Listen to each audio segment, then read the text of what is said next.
is one of the best all-round cricketers in the world, but Graeme Swann's never met a sporting challenger like me. I'm going to beat him up, virtually. Graeme, nice to meet you. How you doing? You all right? I'm all right, yeah. Now, the last time I played on a computer game, it was a ZX Spectrum. I had an Amstrad, so I'm going to whip you. Right, here we go. Let's get back to the 80s.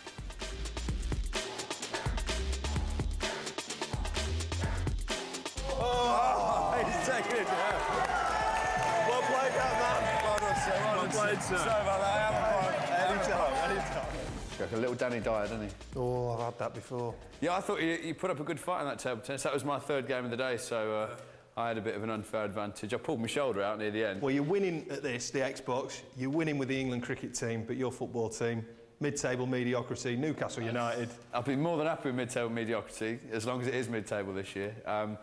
Yeah, you know, we had a bit of a glory time at the end of the 90s without winning anything. It was nice to always think of Europe and stuff like that. And then it's been a pantomime the last, well, 10 years. So hopefully there's a bit of stability now. We'll stay in the Prem this year and then use that 35 million from Andy Carroll's sale to hopefully build a better team. When did you start supporting him? It was around about that time when Keegan went there as manager to save them from what would have been going down into the old third division. 1992, yeah. And then, of course, the next year was when Andy Cole came in and David Kelly up front. Yeah. The much forgotten David Kelly, unbelievable player. It's been since then. It's been a passion, and I love him to bits. What was it like 95, 96? 12 points clear, that it all goes wrong. I think it was Kevin Keegan's book when he said he realised they weren't going to win when they outplayed Man U at Old Trafford but lost 1-0. And then as they got back to Newcastle, the players got the team bus to stop outside the nightclub and they all just jumped off in their tracksuits and went in. And he just looked at them and thought, we're not winning this. But everyone blamed Tino Asprilla that year, but what an entertainer, you know. Tino was brilliant in Europe. I don't think Saturday afternoons were his favourite day. I think Friday night was his favourite time. Everyone loves Tino up there, but it'll never be Tamuri Ketsbaya.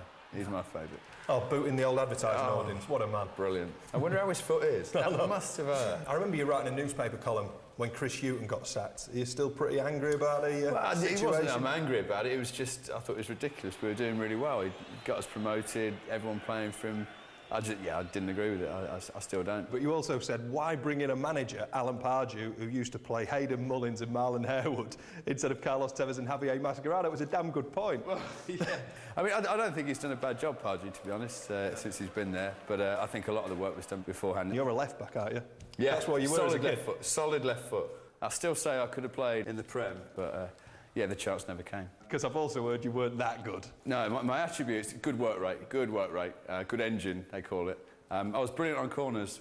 My dad taught me the old jumping up and just grabbing someone's nerve then, and you'll always get the header away because the centre forward can't jump if he's in a heap on the floor. Exactly. So. And then when you go and pick them up, you see off the floor... Get the armpit hair. Get the armpit hair. It's an old northern trick, that, it's got to be. Do you wish, in hindsight, though, that after the Ashes win in Australia, first time in 24 years, that you'd come home and actually bask in a bit of glory? I'm a massive one. If you win anything, you celebrate it. You don't pretend it's not happened and say, oh, the next series is the most important one. It's not. You've just won it.